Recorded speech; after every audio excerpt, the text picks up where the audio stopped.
Welcome to the Dialogues podcast, brought to you by the Center for Asian American Christianity at Princeton Theological Seminary. This podcast features the voices of Asian American scholars, ministry leaders, and activists in an ongoing dialogue about theology and ministry. We provide Asian American ministry leaders with a forum for dialogue, support, and critical reflection on ministry by Asian Americans, especially in Asian American ecclesial context. Today, it's my pleasure and privilege to host a conversation with David De Leon and Reverend Sabrina Chan, who is the co-author of this fabulous book, Learning Our Names. David is a doctoral student and instructor at Fordham University. Sabrina and David, welcome to this podcast. Thank you so much for having us. Thanks for having us. So this book's been out for about a year now. I'm curious, how does it feel to be co-authors along with Linson Daniel and La Chao? How does it feel to be co-authors of this book since it's been out for about a year now? That's a good question. I think when August hit and it was the 1-year anniversary, I think it was kind of a really sort of surreal feeling of, oh, whoa, this thing has been out here for a while. Yep. And I have friends and colleagues who I got to partner with in this thing. And I think it's always very exciting seeing the many afterlives, whether it's catching wind of finding it on a syllabus or like seeing a new review and seeing how meaningful it is for somebody. Even like outside our target demographic, which was kind of like Asian American young adults, we're like, whoa, the Gen Xers are like really into this book. And I think I appreciated seeing that. And I think my co-authors and I feel a really great sense of gratitude and I guess honor whenever I think people are willing to sort of keep talking about it. And, you know, it's like everything's sort of crazy within the first rush of the book coming out. And so to see it sort of continue to have an impact and have people talk about it and use it is, I think, very, very cool. And it's been really fun. I think as you were asking that, David, I was like, oh, I don't know what I think. But I think I mostly feel proud of us for persevering, you know, in the midst of all the writing and then getting to see it released. Yeah, I think for a long time it was like, oh, are we going to get it done? And then to get it done and have it be out there. It's been really fun to interact with folks who read it. That's been a joy. And I want to say for our audience, the title, it's Learning Our Names, Asian American Christians on Identity, Relationships, and Vocation. I want to get to the backstory behind the publication, but kind of on this theme right here, which parts of the book do you think have resonated the most with the audience? Like when people come, when you speak about the book and you talk about it on campus or at churches, do people say, hey, this aspect of the book really spoke to me or resonated? Is there a pattern that emerges or the entire thing? I think it depends on the person and where they're at and what's striking them in the moment. So I've had folks say that the family section was really important for them, that chapter. I've had folks say, oh, the Asian American section that David wrote was really helpful because it named a lot of things that they had started to put together but hadn't seen it all laid out. Some folks who've said, oh, you know, some of the things you described in the race chapter helped me name some things that have happened. You know, this is some of the David saying some of the Gen Xers really love it. I think some of the folks, I've been surprised, you know, they were saying, oh, I've experienced these things that you wrote about in my workplace, and this, I'm seeing more how this names these different pieces for me. So I felt like it's dependent on the person. I don't know about you, David. Yeah, I was going to say, I think La's chapter on sort of her relationship with her parents, I think is a significant one for the reason that I think Sabrina mentioned, for the place that someone is in life. I think people have identified with it even sort of on the parental side as they've read it, you know, and I think that was kind of surprising and really cool to see it resonate in a way that we didn't anticipate. And I keep hearing people bring La's chapter up over and over again. Yeah. So for those who have not yet read this book, can you say a little bit more about the main topic or topics and ideas of the book and the intended audience for the book? Yeah, I mean, I think part of it was wanting to write. In the late '90s, there was a book for Asian American discipleship that came out that was really influential for me in college. And realizing, it's been about 25 years since then. And what was the title of that book? The title of that one was Following Jesus Without Dishonoring Your Parents. Yep. Also published by IVP. Yep. And so when I became the national director for Asian American Ministries, I felt like, oh, I think it's time to write another one. Partly because a lot of time has gone by, but also because the first book mostly represented East Asian perspectives because it was East Asian authors. And so wanting to um, incorporate more voices, right? The diversity of Asian American voices. So for many reasons, working on another book project. At that time, I was a campus minister myself when this project began, and I was noticing that sometimes our Asian American students had trouble figuring out not like what they brought into conversations on racial justice, but sort of um, the language and the frameworks to sort of engage with in it. And I think one of the aims was to be able to provide some language for Asian American Christian students to think about race, to think about ethnicity, to think about culture beyond how we had discipled them up to that point, which was um, sort of like really beautiful, meaning making, but kind of like fairly essentialist ways of discipleship and talking about what it meant to be Filipino American in my case, or Chinese American. And I think this book was an attempt to start opening that up in a different way, that our Mhm. conversations could go more deeply, that we could see the ways in which um, our siblings, say, um, uh, in the Black community, or even sort of like our white Christian siblings, like how they engage with race differently, even with the language, the ways that race is or hasn't been reflected in conversations around Christian discipleship for Asian Americans, right? And so we wanted to give people a more broad, nuanced palette to be able to paint with so that they could be a part of conversations and movements toward, more progress in racial justice. And I think that this book was an attempt to do that. So you both share extensive and intensive experience ministering to undergraduate students, often of Asian descent. And what I'm hearing is there's a need for resources that help your Asian undergraduate student population better understand themselves. That's kind of what I'm hearing. Does that sound about right? I think so. I mean, maybe another way to say it would be every generation of Christians in every time and place has had to discern what does it mean to follow Jesus, right, in our particular place. And I think there has not been a lot of resources for Asian Americans, let's say, Hmm. um, in that vein. That yeah, it might look different, and it does look different, because of a myriad of reasons, right? Migration story, family background, but racialization, some of these different things that we tried to both show some of the um, particularities that might be different amongst cultures, but also holding sort of those communal values and the way that racialization and migration have affected, a significant swath of us, Asian Americans. So, yeah. Yeah, and I'd say that particularly for that group of people, that demographic, um, there can be a lot of fear with not having the right language to Mhm. hop into um, sort of the public discourse of what's Hmm. happening, or to be able to situate yourself as you show up on campus at a protest, Mm. protesting some form of racial injustice that's happening. And I think um, this is another resource to sort of help people not feel unprepared, especially Asian American Christians um, who are in college and trying to figure this stuff out, maybe for the first time in their lives, but in a deeply formative time nonetheless.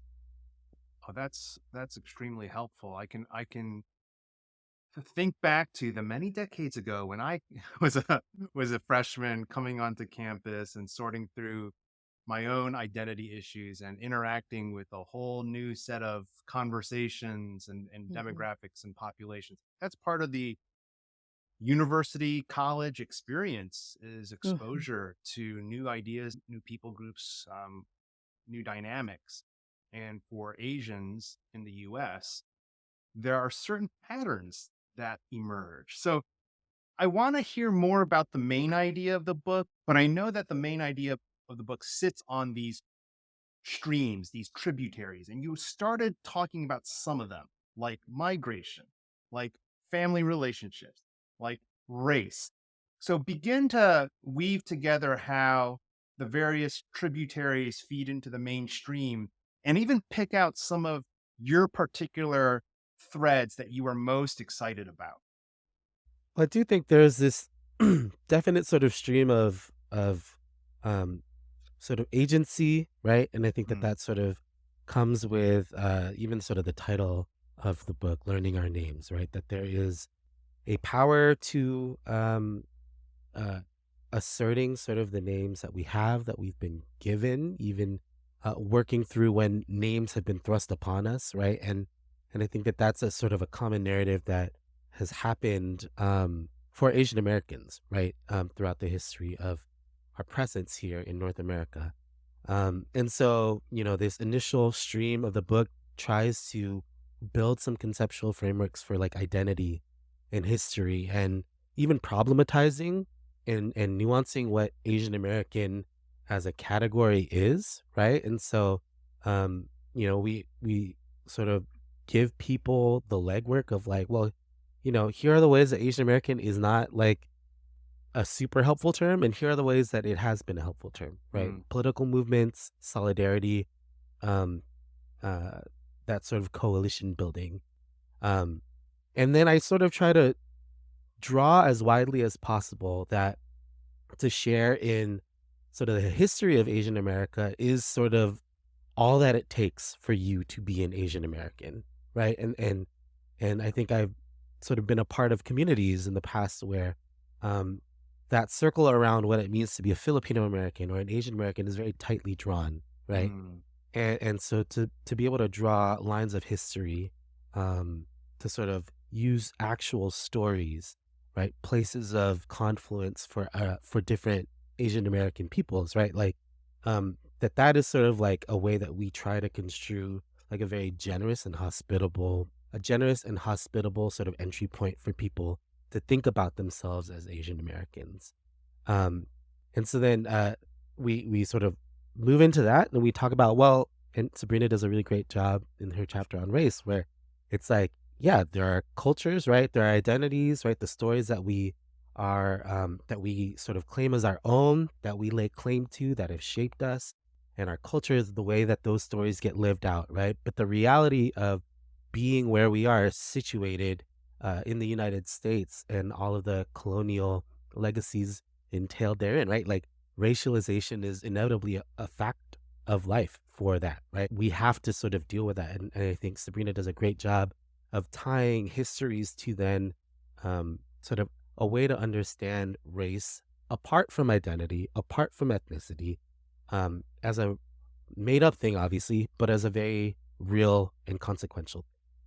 And so I think from that initial framework, we sort of take like topical routes into thinking about, well, if these things are true, right, about identity, about our family stories, about the realities of racialization, well, how do those things actually sort of trickle into these various things that people in this age group, people in this demographic deal with pretty regularly? I'll sort of hand it off to Sabrina. Sure, yeah, yeah, yeah.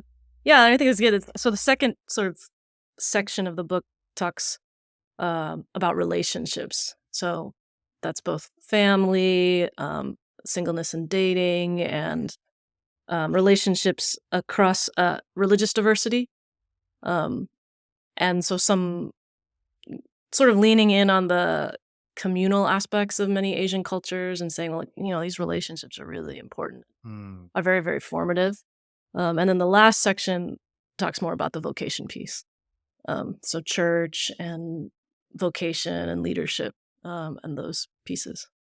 So say more about how the second and third section, the relationships piece and the vocations piece. So you're working with college students. I think it's the middle of the fall right now, so a lot of freshmen, they had, like, I don't know, parent weekend. The parent come, they have to clean their dorm rooms. They're the dining halls are serving the nice food for the folks that are coming in, and so there's this kind of like reconnection between parents and their student children. But then when they graduate, they're getting spun out into the world and they're choosing vocations. They're having to discern whether to get married, when to get married, who to marry, how that impacts mom and dad, ethnically, linguistically, culturally, etc. So I'm curious to learn both from your ministry experience, how the especially intergenerational family dynamics, and I know there's more relationships than just intergenerational family dynamic, but how the relationship piece and the vocations piece impinge on each other. Hmm. Well, I think you started to talk about it already, David, just how it's not, when I was a student, I had these hopes for my future and my parents were really opposed. And one of my white friends at the time told me, "Yeah, my parents said do what makes you happy." And I really thought that was just something on TV. I really thought that was just something people said on TV and it wasn't real life because I just did not understand. I was like, "Really? Your parents said that?" It kind of And blew your mind, right? it really did. And at the same time, in the moment I was really jealous, right? I was like, "Oh, I just wanna go do this thing." My parents weren't well, I had important reasons actually that they were concerned about that. And you were born So in the States, right? You're a second right, gen, your yeah, parents are, yep, definitely. got it. Yep. So they had concerns, I wanted to go into ministry and they were wanting me to consider working as an engineer for a season first, or they wanted me to. And I was jealous of my friend, my white friend who just could do what she wanted. At the same time, I think there was, as after a few years, after I kinda got past that season and, um, did join ministry, et cetera, I could look back and see there were ways that when for my friend, once she turned 18, she was kinda on her own. Hmm. There was not a sense of I mean, her parents loved her and Mhm. everything, but it was just different. They did not feel a sense of responsibility in the same way that obviously my parents felt a lot of responsibility, said, "No, we need to help guide you," and da da Hmm. and that was hard, but with it came a lot of support Hmm. that my friend did not get in the same way. I mean, she got emotional support, but not necessarily, like, any guidance or, like, kinda coming alongside. So I think, the way they impinge upon each other, you were saying, you started to go there, is that I think it's just a lot more communal, Hmm. and when we were working on this book together, thinking about what are the things that, you know, without being essentialist, what are the things that kind of are in common amongst Asian Americans? And sort of that communal mentality, communal identity was a big one. The migration piece is also a big one. And then, racialization felt like sort of the main things that we orbited around a lot. Yeah, David, I'm curious how you would answer that question too. Yeah, I mean, um, to point to one of Law's chapters again, like I think she's a really great chapter on thinking about religious diversity even within our own families, Yep. right? And Mhm. how we navigate with both honor and discernment, sort of that complexity of, with perhaps the difference of generation comes a difference of religion and faith tradition, and what does it look like to sort of honor our family, our culture, for which religion and culture sort of being intertwined like pretty deeply, right? Especially for people who sort of became Christians Yeah. themselves, right? In their generation. And so I think that that's sort of a place where um, we see sort of the relationships and uh, the generation piece, sort of the calling, like, in what way are you sort of called to be and bear witness in your own family of religious difference, right? Like, and I think that that's a pretty great chapter, sort of how she engages with that with I think real nuance and real care and real honor. I also think about the number of conversations we had, right? Because we were all doing campus ministry when this book first started, right? And Linson actually sort of became a church pastor, like in the middle of the book, right? And so he's sort of thinking about vocation, like throughout Mm. the process, um, and you see some of that reflection coming in the church chapter. But I think we also wanted to self-aware of our own ministry proclivities, right? Like not sort of do the thing where it's like the most faithful thing you can do is like go to seminary, become a pastor, or like become a campus minister, right? And I think that we were self-aware enough, thankfully, I hope so, to know that a lot of the time that sort of thinking about calling and vocation sort of undergirded how we helped walk alongside students in our ministries themselves. That we were unintentionally sort of like perpetuating and like building many copies of ourselves as campus ministers, right? And I think we wanted to be very clear that it's like, no, like faithfulness to God and the calling that Jesus has on your life, like is more than just you sort of trying to give back years to this campus ministry that helped to form you, right? Or it's not just you, like it isn't just the narrative of like I had the high paying job, but I did the ministry thing instead. It's that, God actually sort of can use anyone, right? And any place. And I think we wanted to give, again, generous frameworks for people to wrestle with that, knowing sort of the patterns that we had sort of in the past, I think. So, my next question is totally on track with this, and to show my age a little bit. Back in the 90s, when I was in college as a second generation Chinese American, attending university, a lot of my Asian colleagues and friends, their primary vocational options were very limited. It was either go to medical school, go to business school, go to graduate school in some kind of science, engineering, technology field, and maybe law school, although a lot of like I don't really know if my parents knew what lawyers did, but it sounded good, right? And it sounded like it paid well and had a stable sort of vocational outcome. So that was about that was in the 90s. I am curious now, since all four of the co-authors share a campus ministry experience, especially with Asian students. Have the vocational options on campus for Asian undergraduates, have they expanded any? Um, that's kind of like one level. Are people imagining different vocational pathways now than perhaps 30 years ago? And then secondly would be the Christian calling piece and the specific case about joining staff or going into campus ministry or going to seminary to pursue pastoral ministry. Is that still a competition with Christian parents, even Christian parents who don't want their Christian kid becoming pastors? Um, so I'm curious how the conversations in 2023 work around these issues. Yeah, and to be clear, like I think that the reality, and I do think Linson sort of gets into this in his chapter, the reality of like sort of holding up these sort of vocational ministry opportunities as the highest good, just not for my kid, like I think is still like a very real thing.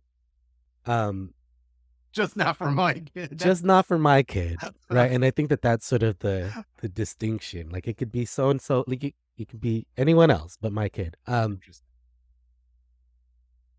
I'd say that for the last batch of students that I worked with on campus, who were primarily Filipino American students in Northern California, um, a lot of them did sort of go on to pursue sort of stuff with regards to like social welfare.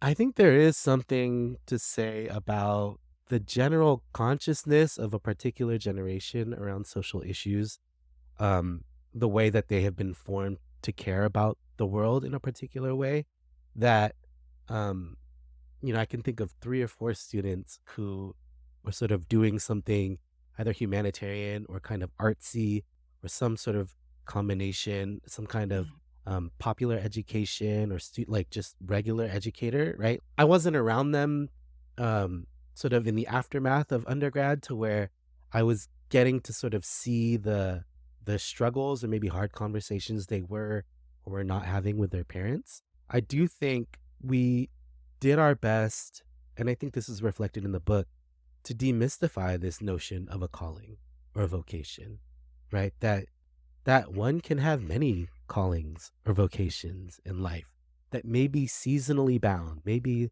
geographically bound, right? But that there's an attentiveness to the move of the spirit that we Mm. hope we're cultivating in our students. And I'd like to think that sort of the student generation that I'm referring to, folks who graduated in the like maybe mid to late 2010s, um, that in a very real way, they were seeking out a deep sense of integration and wholeness and justice in their lives. And I'm really sort of glad and proud to sort of see that happen.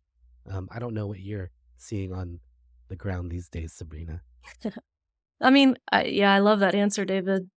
And I agree about the social consciousness and just thinking back about different alumni and folks I've interacted with in this season of yeah, just who have gone to do social work or education or a number of different things.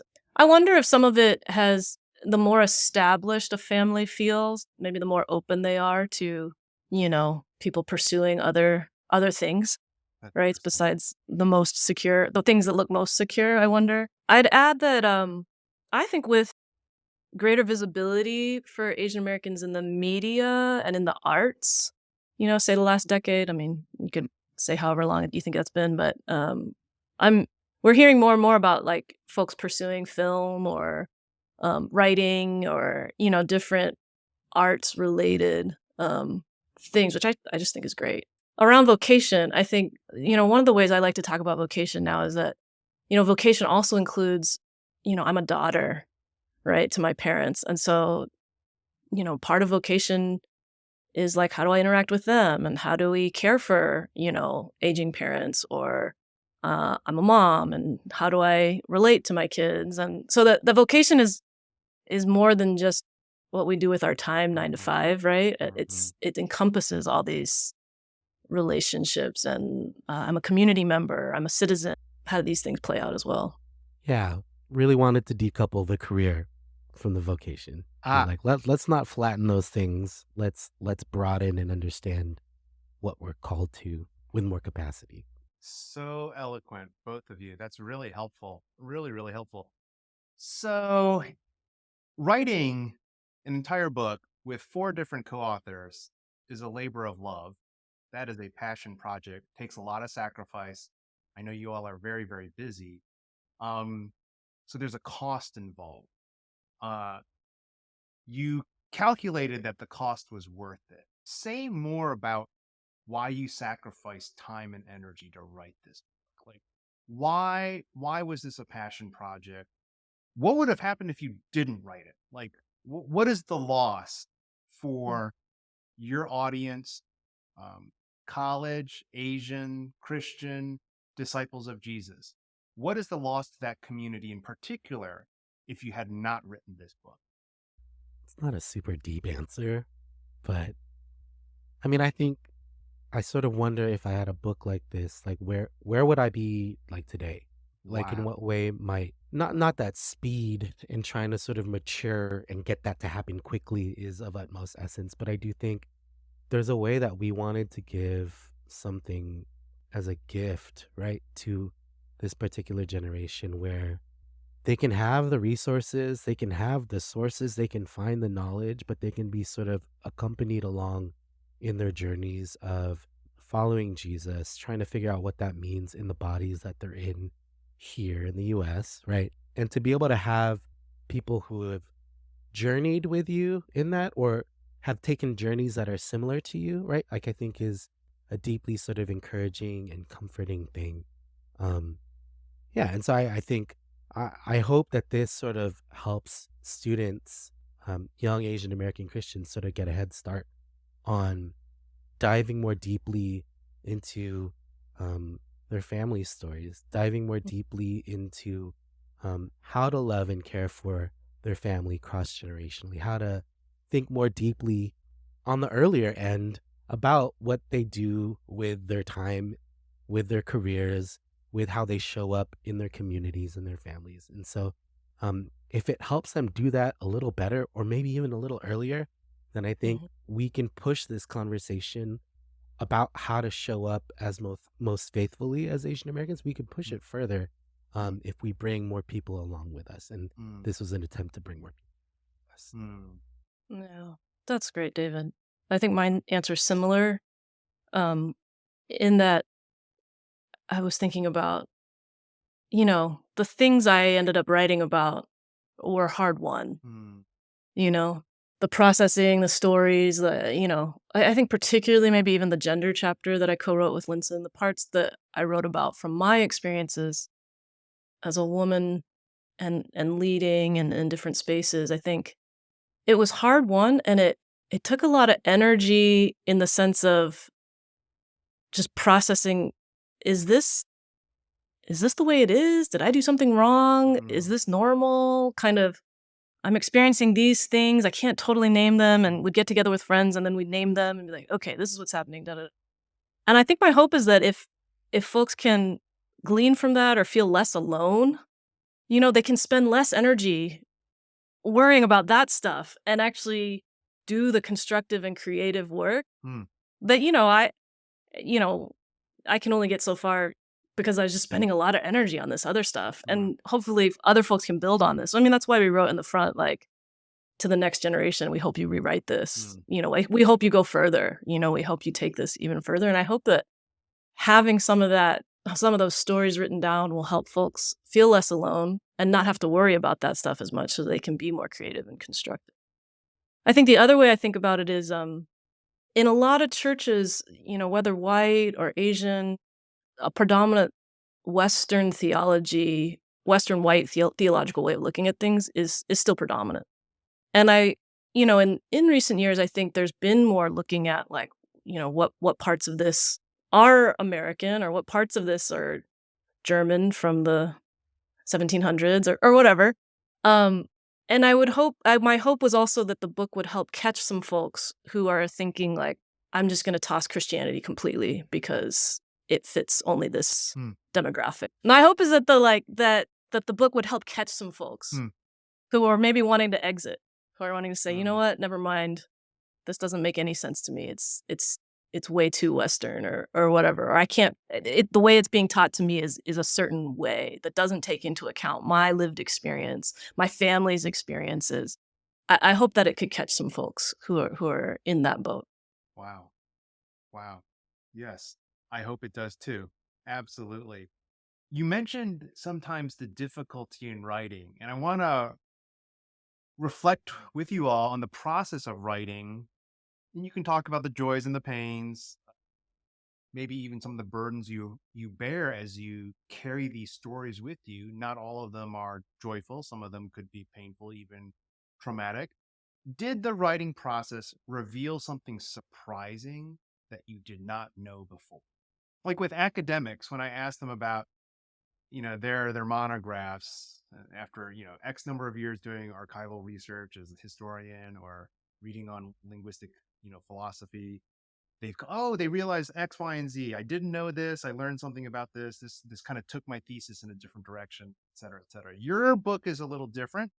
It's based on experiences. It's based especially on your ministry experiences and conversations from those periods of life. But I would imagine that you might have begun with a certain compass or orientation. This is how we anticipate things might go.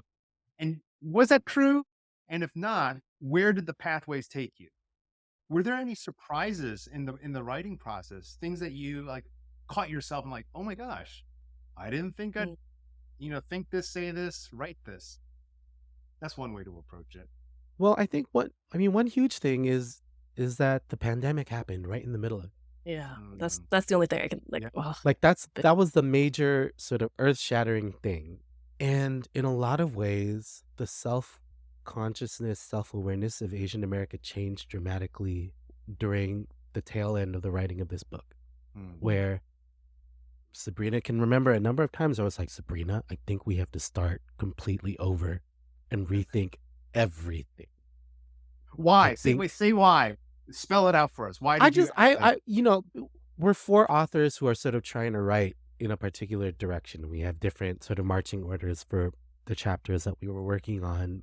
And I was just kind of like, we all knew in real time that like everything's gonna be different after this in light of the rise of anti-Asian violence, rhetoric, etc. And I mean, from a pragmatic standpoint, I was just like, I don't want this thing to sort of like be outdated, like as the moment it gets published, right? That it's like we weren't able to account for the intense sort of amount of um, conversations that were happening, new learning happening by Asian American churches that hadn't previously talked about race, you know? Mhm.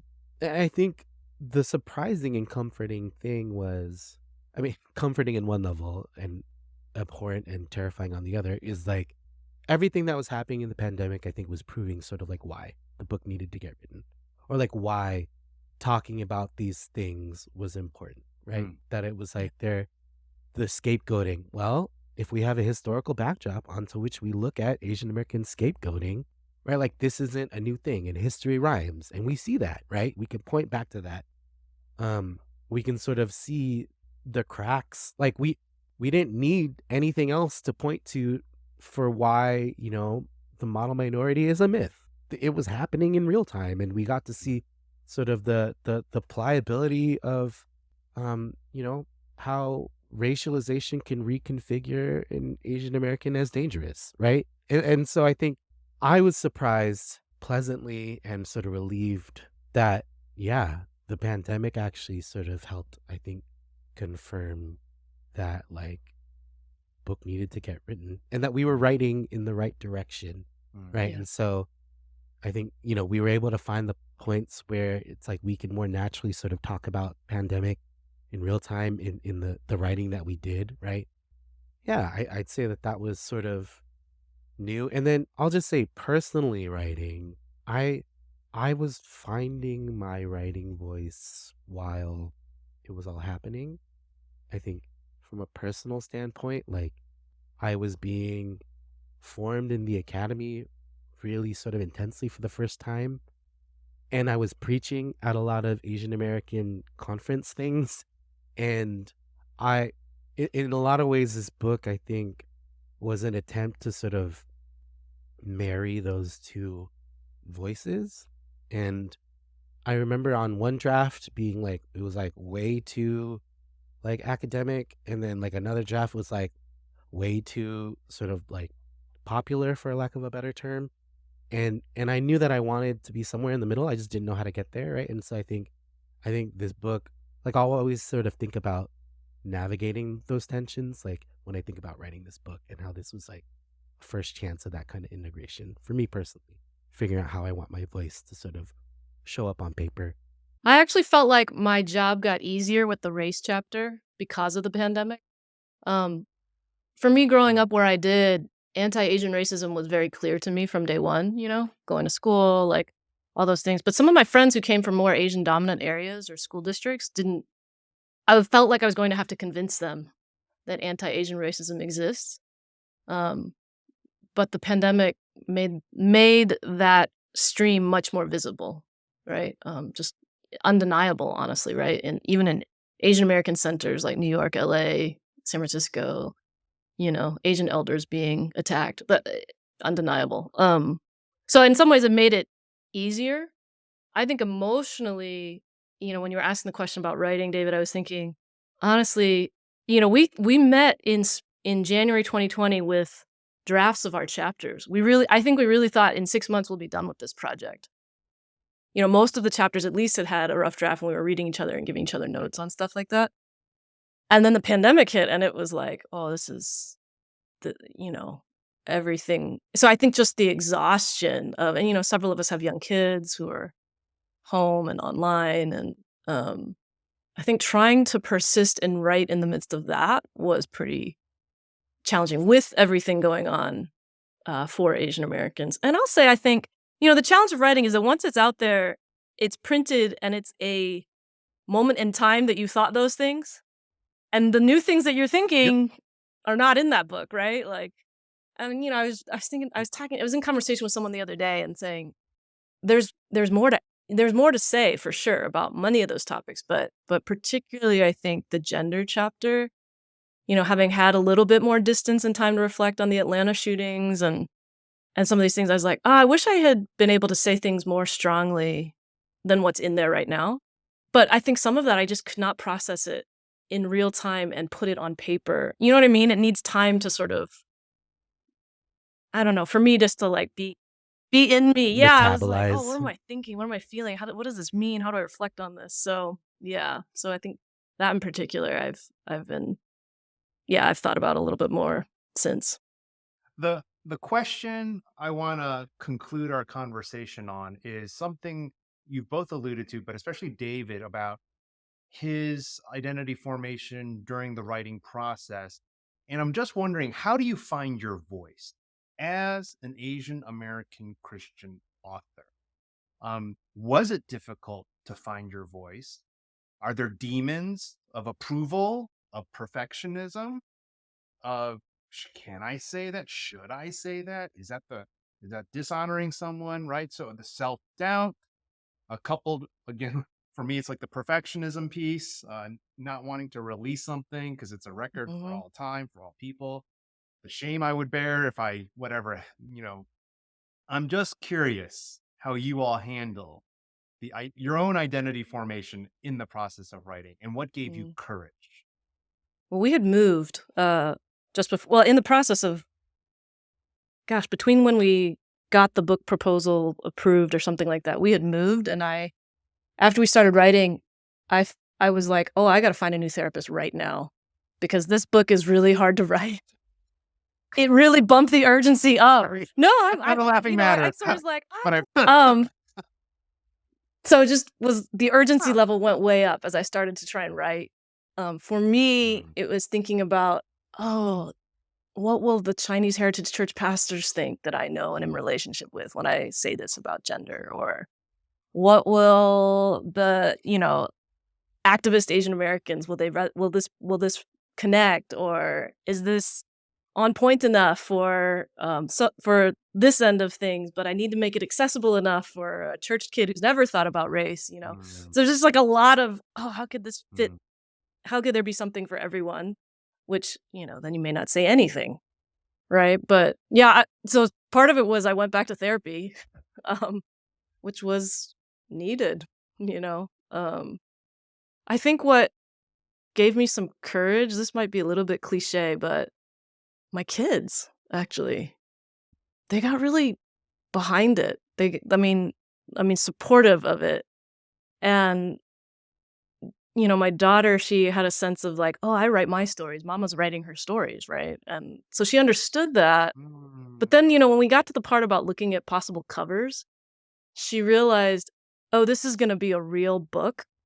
I think she thought it was going to be like her books, which are like stapled and. She was like, "This is a real book."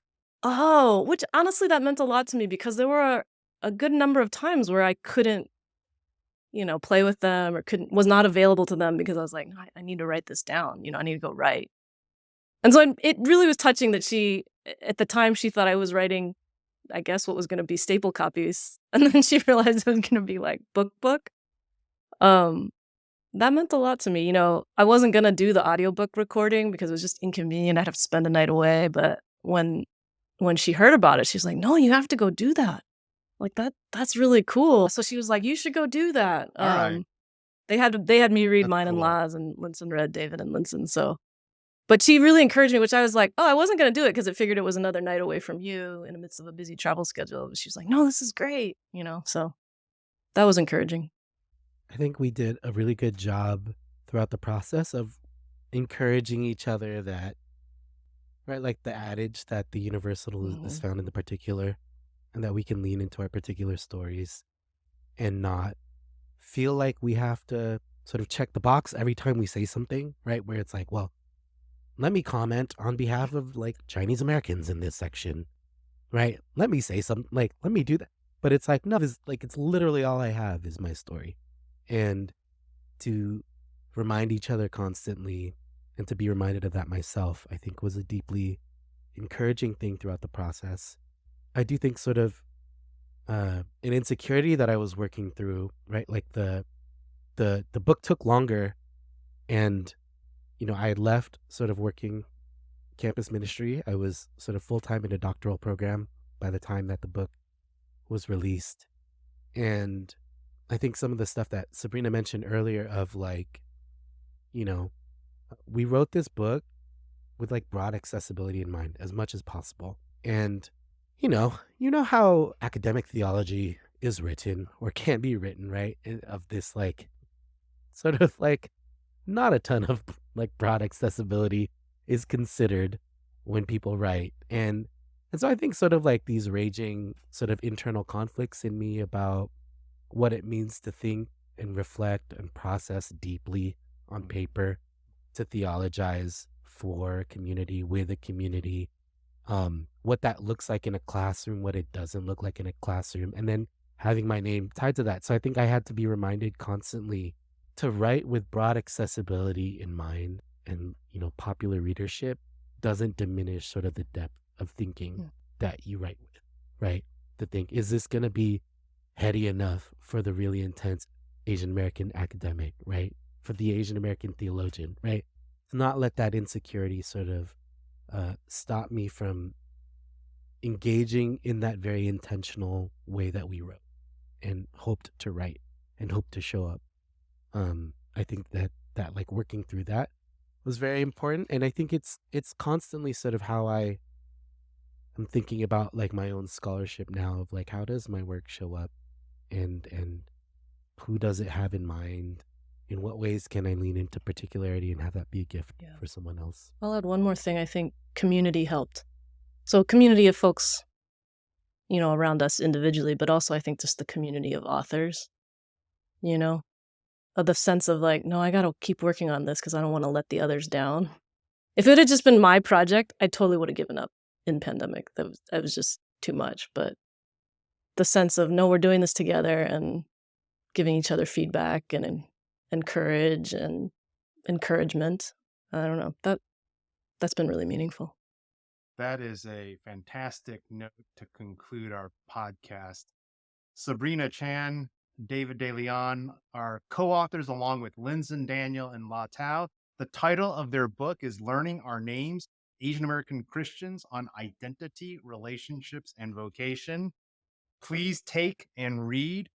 David, Sabrina, thank you so much for this passion project, this gift to all of us. Really, really thank you. And for also spending time on this podcast talking about this fabulous book. Thank you so much. Thank you for listening to the Dialogues podcast.